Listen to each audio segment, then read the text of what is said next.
Good evening. It's delightful to be back with you once again, isn't it, Ronnie? Indeed it is. And in a packed programme tonight, we shall be meeting the world's greatest basketball team, which recently changed to a high-fibre diet and is now known as the Harlem Bogtrotters.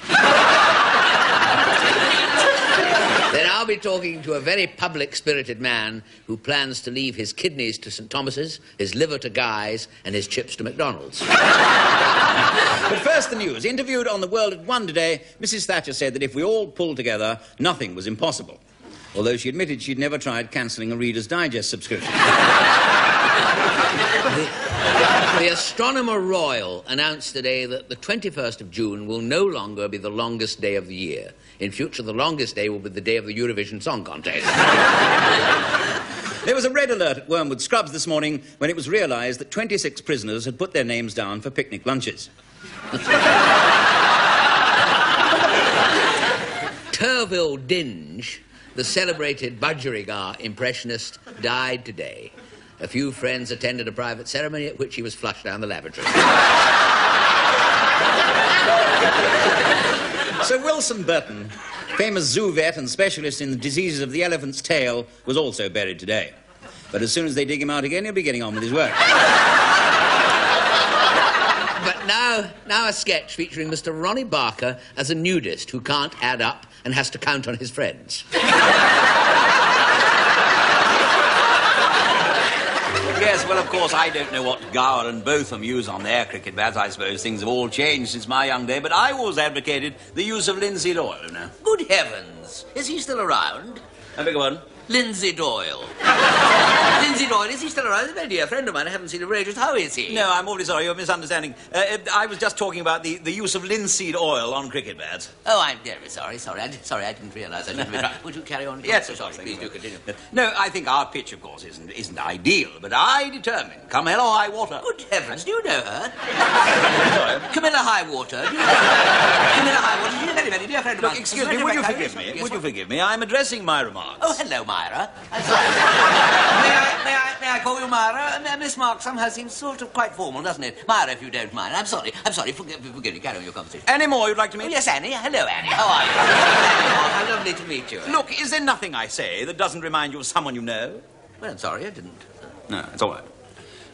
Now, what was I saying? Oh, yes, this is sangria, isn't it? It's awfully intoxicating drink, you know, sangria. Mind you, I'm the sort of character that gets giddy on shandy. Giddy on shandy? I have to be very careful. Pick my words very carefully, because I can see more coming. See more coming. Anyone seen the new show at the Opera House? The Barbara Seville? At the risk of being called a Philistine, I would say that it's fully Des Irving of its bad reviews. No, I think we're all right now. What was I saying? Oh, yes, the pitch. I actually caught a child playing soccer on it the other day. I did, yes. Well, of course, I was forced to order him off it. Order him off it? Oh. I'm sorry, you're becoming a perfect albatross. Oh, how nice of you. Albatross, how very nice of you. He was a sweetie, Albatross. If there's anybody in the whole wide world I'd care to be compared to, it is he. You see, it's all to no avail. No avail? Did he mention me, then? That is my name. No avail. You can call me Noah, if you like. Noah. It's much more friendly. You know, considering how many people and friends we have in common, I think we ought to get together one evening. What about tomorrow night? Tomorrow night? Oh, yes, I know her very well. It's strange she should have a Russian first name, isn't it? Tomorrow night, considering she comes from Stepney. Look, Friday, dinner, my place. You know, I'm rather good in the kitchen. I always feel a meal you cook yourself. Yes, Amelia Cook, that's who I'm having dinner. You can't be. She died last week. Surely not. Shirley Knott was at the funeral. She'll tell you. Look, Shirley Knott is the one I'm coming to dinner with, yes. Shirley Knott is. I've known her for years, ever since I used to spot her at the Buxton. Used to spot her at the Buxton? Good heavens, don't they that to him? Goodness me, she's the man she's going to marry. Rather him than me. Good heavens. I mean, she's a tart. Oh. I mean, until recently, she was the red light district's Lois Turner. Oh, I think that's rather fair on Lois Turner. Lois Turner's rather nice, I always think. I'm rather well-groomed. I always feel her hair's very Natalie Dunn. Well, simply because Natalie Dunn's a very good hairdresser. The trouble with Natalie Dunn is she can't do anything without consulting her horoscope. Horoscope? Horoscope, that twit? Don't tell me she moves in his moronic orbit. Ronnie Corbett? Who's Ronnie Corbett? Come on, I've had enough. Are we going to stand here and let them bore us rigid? Let's go and see that guy standing over there. Who's Guy standing? Well, who's Boris Richard? Oh, name droppers.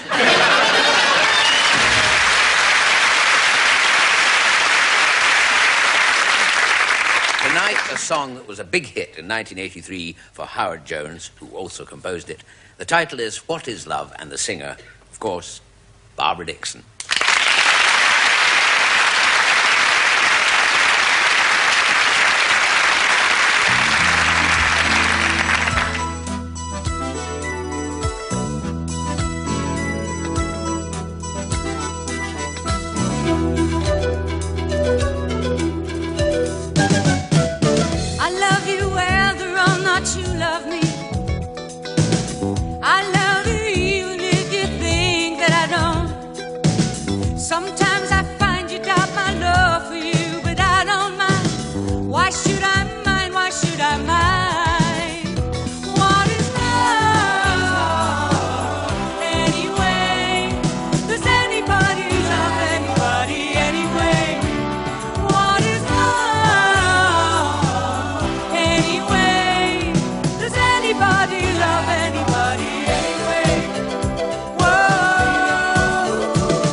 I've got a cold coming.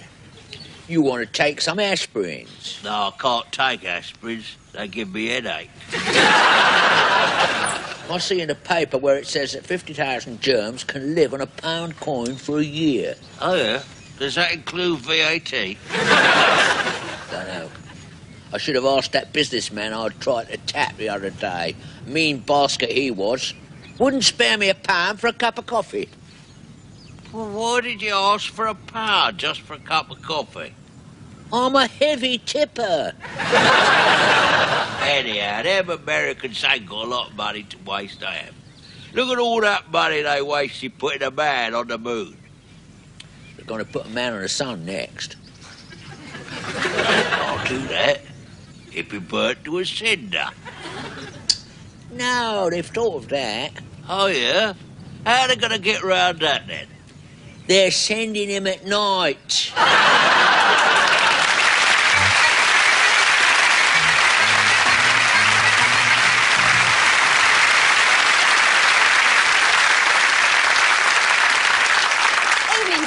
evening. What'll it be? I'll have a bottle of beer and a large scotch for him, thank you very much. Right, you are, sir.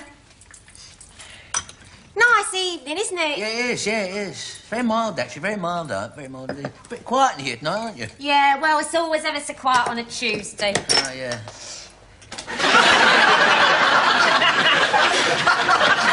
Did you see that? Oh, gracious, has he finished it already? You better give him another one, then. Yeah, well, all right. I don't mind a quiet pub myself, funny enough, you know. Rather than all these elbows and everything pushing in your back, struggling to get a drink, waiting half an hour to be served, all that kind of thing, eh?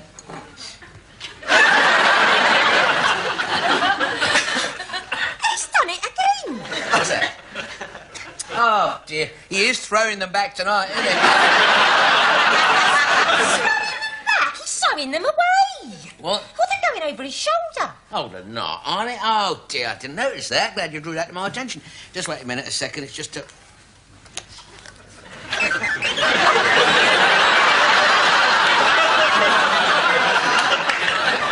that's it. That's it. You see, that's it. His gyros are a bit out of kilter, you know what I mean?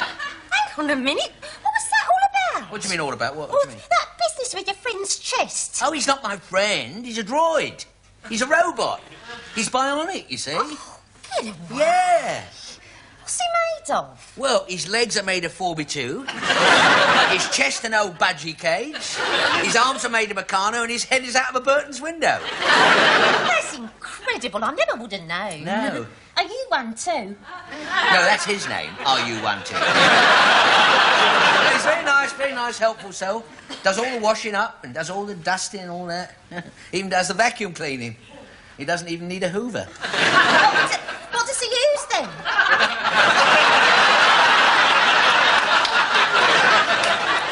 Sooner not say. Didn't half give the vicar a shock when he popped round.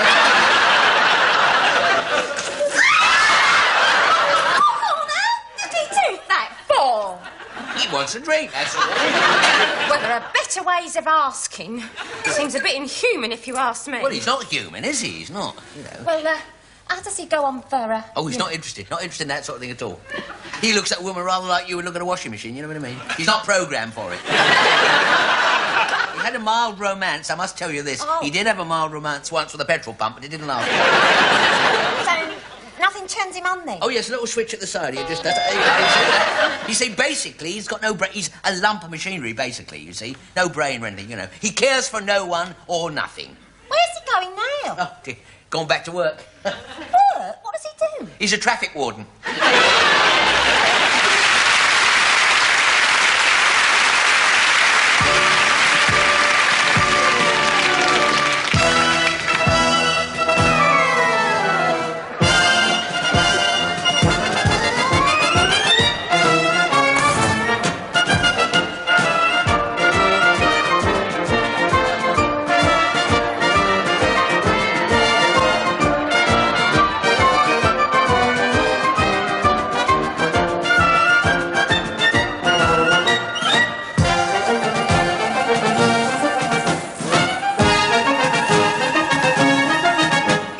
Witness, ladies and gentlemen, the greatest show on earth.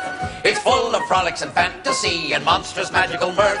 There's chimpanzees performing glees, a striptease on a high trapeze, and a greasy wop dives from the top into a camembert cheese. There's mathematical elephants and boxing kangaroos. The girls are covered in radiant smiles and tinsel and tattoos. The Zulu dwarf is 6 foot tall. The human military cannonball went through the roof of the Albert Hall, and now he's nothing to lose. At Barnum and Bailey Circus, there's a cannibal from Kent. At Barnum and Bailey Circus, there's a hairpin man who's bent. The girls adore the clowns on stilts. We had to stop them wearing kilts, cause they're endowed with such a wondrous sense of merriment.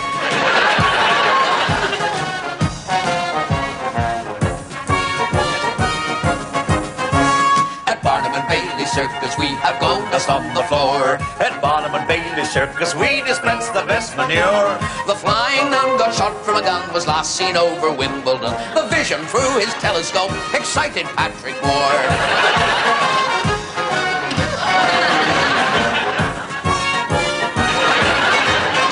jelly deals, performing seals and dancing bears. Water down the clown's pajamas. And if you get a little wet at times, who cares? As long as it was not the llamas. Miss Bendy Toy is such a joy, our corkscrew queen, better known as Two-Ton Muriel. She really strains to get her knickers in a twist. It's time she got some new material.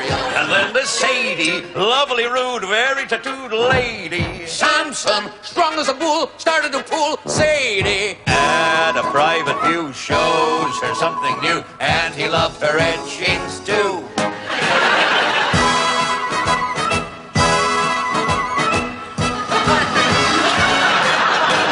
the flying Fingletons display their fine physique.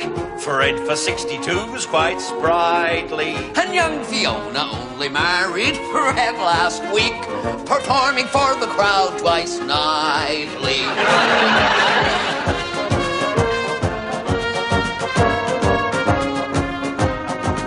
Oh, Mr. Barnum, people repeat, you are a cheat. Darnum, Bailey, you are a fraud, drunk as the Lord. Daily. There's your answer, mate. When you speculate, sucker just accumulate. Oh, Mr. Barnum, you're the con man of the age, a huckster with insane ambition. What new career will your deception best engage? I plan to be a politician.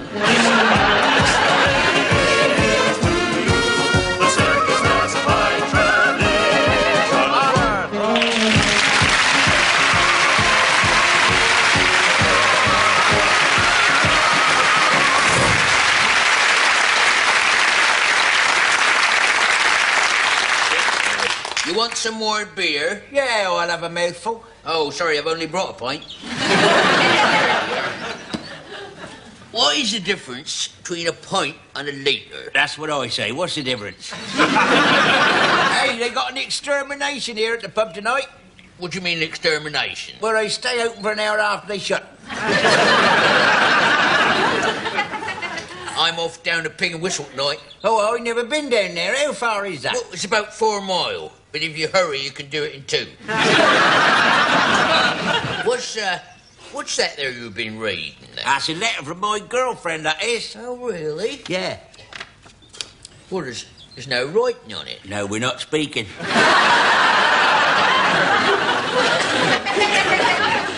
My girlfriend's working down the museum at the moment. Oh, Yeah. Do you know they've got a dinosaur there that is 2 million years and 3 months old? How do you work that out, then? Well, it was 2 million years old when she started there, and she's only been there 3 months. Have they still got those 2 little skeletons by the door there in that museum? Which one's those then? Well, the big one's Nelson. Oh, what's the little one? It's Nelson when he was a little boy. Oh, dear, this beer's horrible. I'll be glad when I've had enough. I'd be better off drinking milk, you know. Oh, don't want milk. I don't have milk. Milk's Why? very dangerous. Milk was the cause of my brother's death. How? A cow fell on him. Now, my other brother, for example, he died. He was killed, really, by women and drink. Was he? Yeah. Couldn't get either, so he shot himself. Here, what's the time? I don't know. I ain't got to watch. Oh, I have. Why'd you ask me the time if you got to watch? I don't want to wear it out. Good watch that is. Is you got a written guarantee for that? No, I ain't, no. But the man in the shop said, if anything at all goes wrong with it, do not hesitate to phone me up, and I'll tell you what time it is. Something gone wrong with my budgie this week. Your budgie? What's gone wrong with he? He drowned. Oh, dear, I told you not to keep me in that goldfish bowl. You should keep me in a cage like everyone else. Well, I did, but the water kept running out. My dog's died, you know. Oh, dear, sorry to hear that. When did he die? Well, if he'd lived till tomorrow, he'd have been dead a fortnight. Yeah. I've had that dog since the week before he was born. How can you have a dog a week before he's born? He's then? born a week early. My sister's just had a baby. Oh, boy or girl? Oh, she's a girl. Boys can't have babies. What do you mean, it's a baby, a boy or a girl? Oh, I don't know. Oh, so you don't know whether you're a uncle or a aunt, then, do you? What are you buying him for christening present, then? A pram. Oh. Yeah, I'm buying this pram on the new hire purchase scheme. What's that? 100% down and nothing a week. I was £2.5, you know, when I was born. Oh, that's terrible. Did you live? Oh, yeah, I'm all right, yeah. Yeah. You should see me now. Do you know something? I've got 200 more bones in my body than you have. How is that? I had a kipper for my breakfast. You know, we've drunk 10 pints. Yeah. Shall we have one down the Swan? No, I can't wait. I'm going to have one behind the bushes.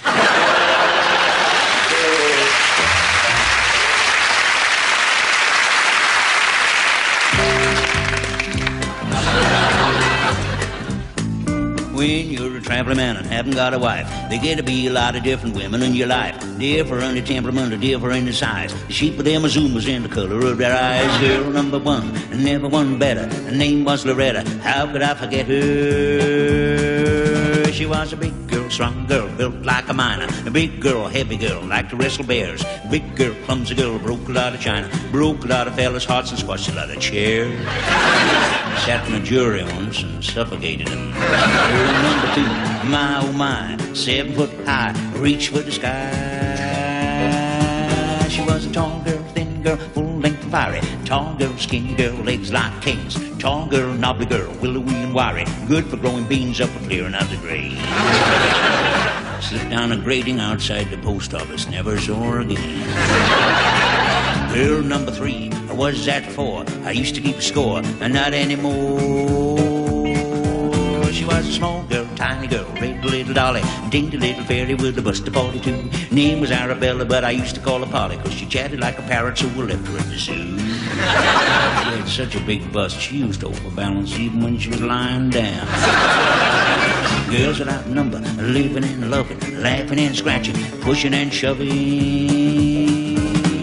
Big girls, small girls, tall ones and midgets, redheads, deadheads, fatheads and freaks, Jeans Jones, Junes James, Betty Lou's and britches, country girls and town girls, brown girls, Greeks, and one and all cause chaos and confusion. Love them and leave them is the only course. I learned one thing and come to one conclusion, that a man's best friend is his horse.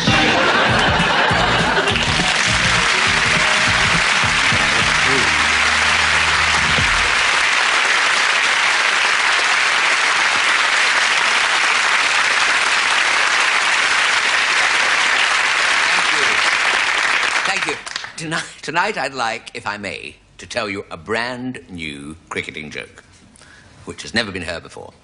Actually, when I say it's never been heard before, that's not entirely true. Let's be honest. This joke is so old it was found buried with the Dead Sea Scrolls, as was the comedian who just told it. It actually dates back to 256 BC, which, as scholars of ancient Egypt will know, was the year of the famous Wildcat Strike by the Amalgamated Union of Eunuchs and allied sopranos in a dispute over severance pay. Incidentally, since the last show, I'd like to thank all those of you who have written in with suggestions about what I can do with my act. And the one or two of you who sent diagrams. Offers of work have been flooding in. Last week I was invited to go on a round-the-world cruise by the chairman of the Flat Earth Society. This week I was asked to do a very important after-dinner speech. I said, do you want me to be funny? They said, no, just be yourself. It was actually, to be honest, it was actually rather a swish do being held to commemorate 50 years of the BBC canteen. And it was very, very moving. You're making jokes up there. No, it was rather moving. I mean, some of the original sausage rolls were there. Brought a lump to many throats. And it took me back to my own early career in the catering trade, when I was a lift boy and a dumb waiter. As I say, it was a very formal occasion. was a very, very formal occasion, but somebody for a joke had told me it was fancy dress. So there we all are, the Director General, the Chairman of the BBC, the governors, you know, all standing around in their smart suits and dinner jackets. And I'm trying to act casual, dressed as Bo Peep. With my glass of sherry in one hand and my crook in the other. I remember thinking it was actually the first fancy dress party I've been to since May the 10th, 1975. Now, I remember that day clearly, because it was the one day when there wasn't a sale at Allied Carpets. On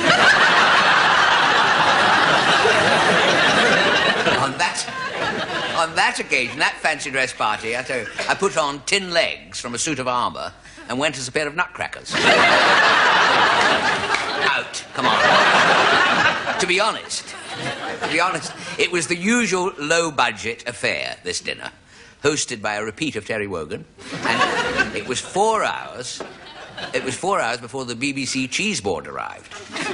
They held a meeting and decided we couldn't have any cheese. I seem to have wandered off the point, actually. I was going to tell you this joke about a small country cricket team that is in the doldrums.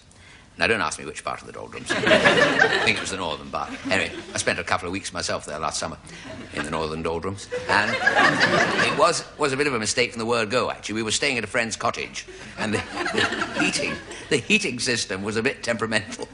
When we got there, it was snowing in the airing cupboard. The rising damp was so bad, the mice were punting around on mouse traps. The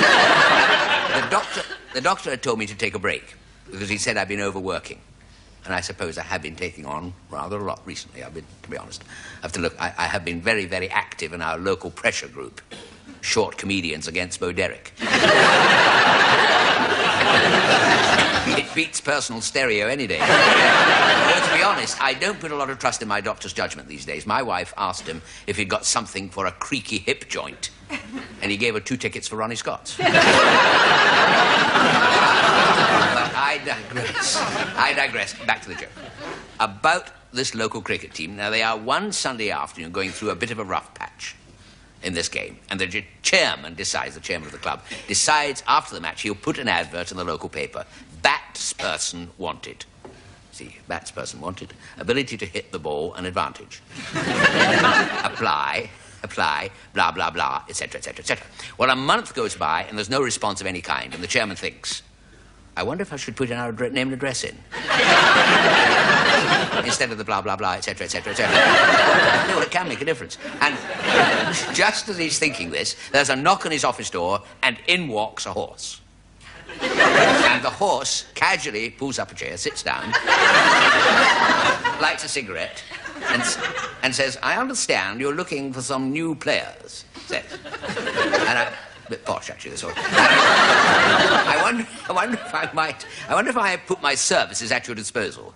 The chairman says to him, but you're a horse. And the horse said, I know. Because he's not stupid, this horse. He said, but I am rather nifty with the old willow, he says, and the least you can do is give me a trial, old bean. So they go down to the nets, and sure enough, the horse plays some strokes, you know, very good strokes, making him both of them look like a fly swatter. And the chairman is so impressed, he signs him up. And the following weekend, the horse is put in as the opening bat. Out he strides to the crease, in his shin pads, in his gloves, you know, and his horse box.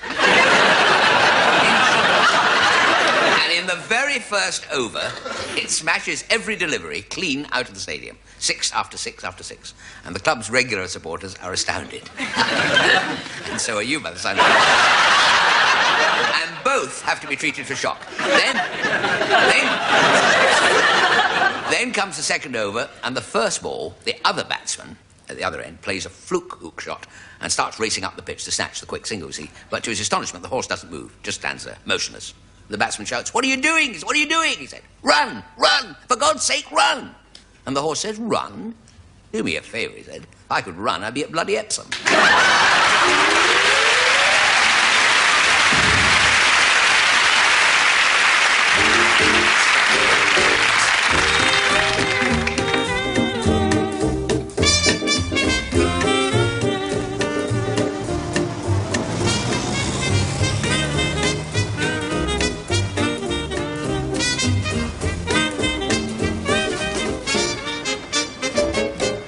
Edgar? Where are you? Hurry up! Coming, my poppet. have a lovely weekend in the country, sir. Oh, Alice, what do they know about life in the country? They either shoot it or mate with it. Sometimes both. Oh, sir. Edgar, will you come along? Now, Brighton, is the chauffeur all ready? I believe he is at the front end, milady. Did you clean my gumboots? In wine, milady. Excellent. Oh, dear, I forgot to say goodbye to Fifi. I took the liberty, madam. Oh.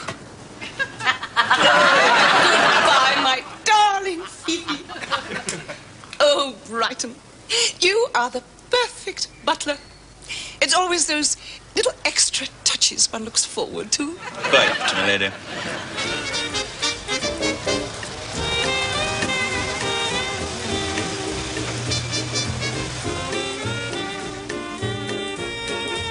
Don't just sit there, Edgar.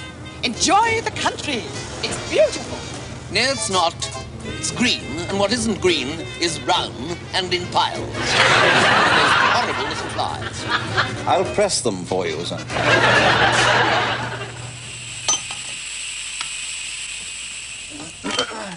Don't tell me, Brighton. My big end's blown. I didn't hear a thing. Chauffeur tells me that the motor car has been tampered with, sir. Someone has loosened a rear grunion. We shall be late for lunch. Fortunately, madam, the Duchess's residence is but a few short miles across country. If you would care to walk. Walk? With feet, you mean? I think good idea. Come on, Edgar. I want to stretch my legs. Ah. Well, I suppose I might stretch my legs, too. If I do it often enough, they might reach the ground. Shut up and come along.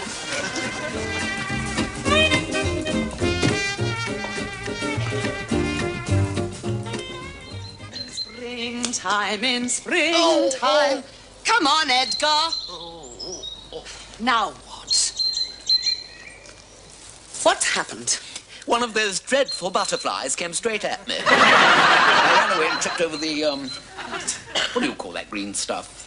Grass? Yes, damnable stuff. I've broken several ankles. You just have to wait here, I'm afraid, till some help arrives. Certainly.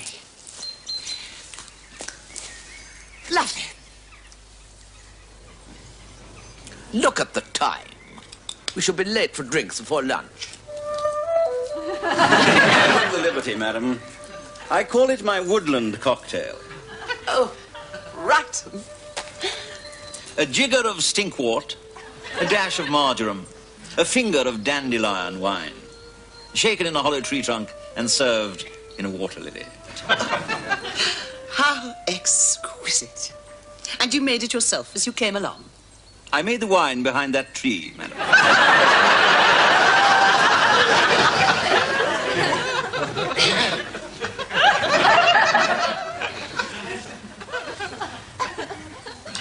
Doesn't travel very well, does it? Well, they left on time, Your Grace. Well, her ladyship will be perfectly all right. She's got Brighton with her. And Sir Edgar. Yes, I forgot. I think Brighton did it terribly well. To me, it looks rustic, frankly. You're so pathetic. You couldn't make table and chairs. It looks as though he did it with his penknife. If you would care to peruse the menu, madam, may I recommend the snails in wild garlic with fresh rosemary? I suppose it'd be too much to hope for some frog's legs. Well, it's a little early in the season, I'm afraid, so I did attempt tadpole's legs, but I hadn't got my reading glasses. Then, to continue, there is cuckoo omelette, a pigeon stuffed with truffles, and one very large truffle stuffed with pigeons, a wild honeycomb with oak apple jelly, and with your coffee, some after-eight cat mints. Oh, Brighton, how do you do it? I have a Swiss Army knife, madam.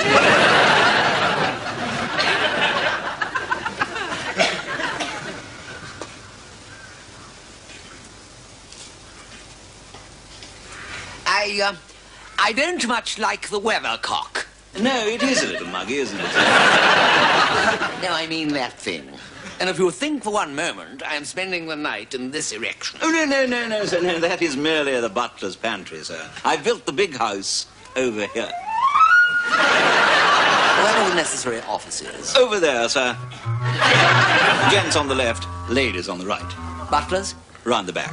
I think I'm going to pay a visit. Oh, my ankle's still hurting. Would you do it for me, Brighton? Certainly, sir.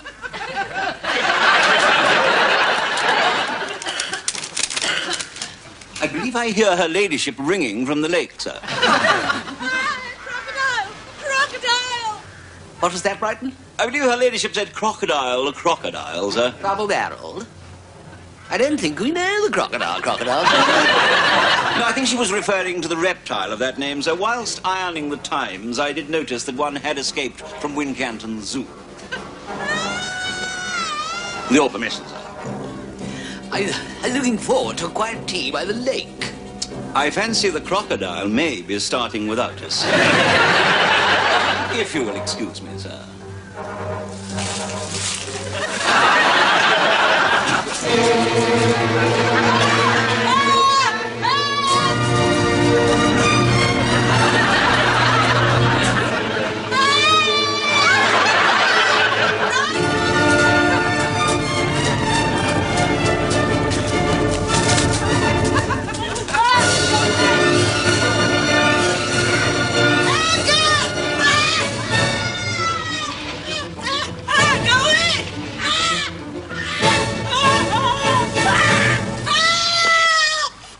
You screamed, milady. Save me, Brighton! At once, milady.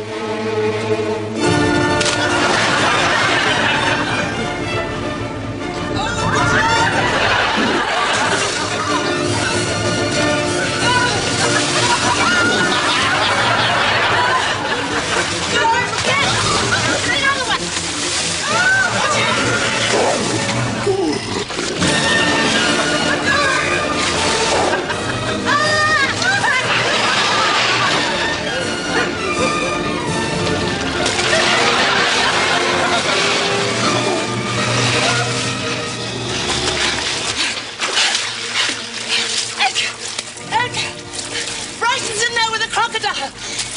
Save him! Save him! Save him! Look, dear, I think you're forgetting my limp. Your limp what? What a specimen! He's magnificent. We ought to have him stopped. In the bucket. So do I. Oh, Brighton, my hero. I'm afraid it's the best I could manage in the time, milady.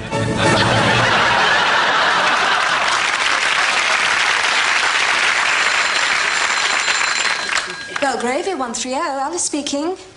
No, I'm sorry. Sir Edgar and Lady Gwendolyn are still not found. The search is continuing. Yes, we can but pray that they're getting warm. Roasted nuts, sir. No, they're all right. Your port, sir. Well, I've time too, Brighton. Yes, I'm sorry, sir. It took so long treading the conkers. Any portal storm, I think. Now, where's the ladyship? I believe she said she was retiring early, sir.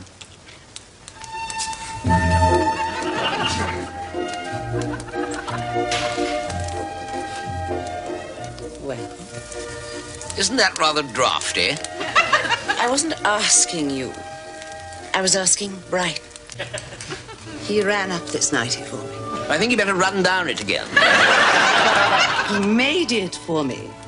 From Gossamer and Dandelion down. He's a man. Sounds a bit of a pansy to me. Pansy. You haven't got a teaspoon of red blood in your veins. Brighton is everything you're not. Strong, handsome, brave, gallant. Good night, Edgar. Brighton, I shall be waiting. Come soon. To be votes for women next. Well, you think you're good at everything? She wants to make love 14 times. Will that be all, sir? Probably not. 15 times at weekends, I should think. I'm sorry if I appear twisted. It's just that I feel a bit of a gooseberry. The best bit, if I may say so, sir. That's very kind of you, Brian. Thank you. Sit down, old man. Thank you, sir. I hope I can still come to you for a reference, sir. Are you leaving Brighton? Well, after this little fling with her ladyship, I think I may be forced to seek a new position. Believe me, Brighton, you'll have a glowing testimonial. Very probably. In the meantime, sir, is there anything I can get you before I retire? No, that will be all, Brighton. In that case, sir, I shall take the liberty of taking a liberty.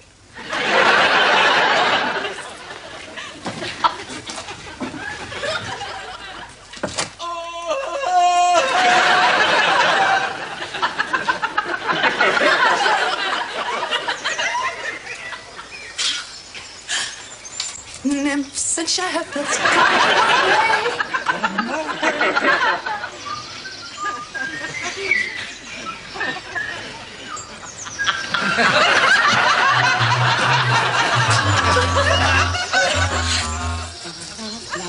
La la la la la. Your early morning coffee, Brighton. No, this isn't right, sir. I insist. Oh, the dishonour, Brighton. My whole life in ruins, the chitterlings dragged through the mud. You can stay with us. We shall need a butler. I could show you the ropes, sir. Yes. No, I'm man enough to know what to do. I'm going off to the woods now, Brighton. And I may be gone some time. Goodbye.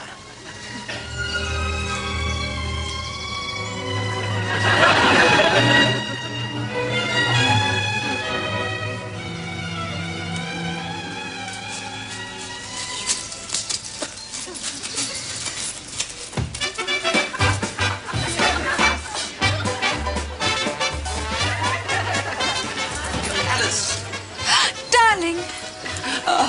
It worked. It worked.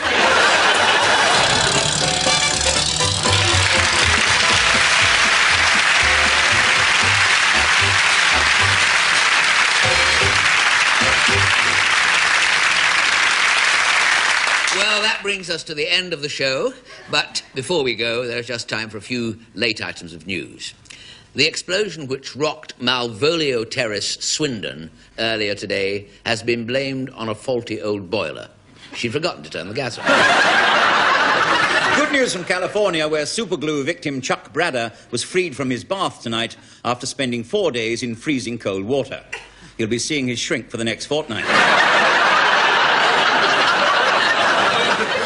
A task force from our Furry Friends League broke into Oliver Reed's bedroom and liberated his tongue.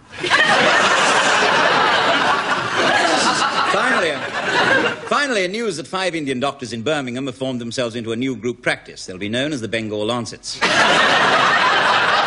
In next week's programme, I'll be talking to the Irishman who's the world's most prolific inventor, Mr. Pat Pending.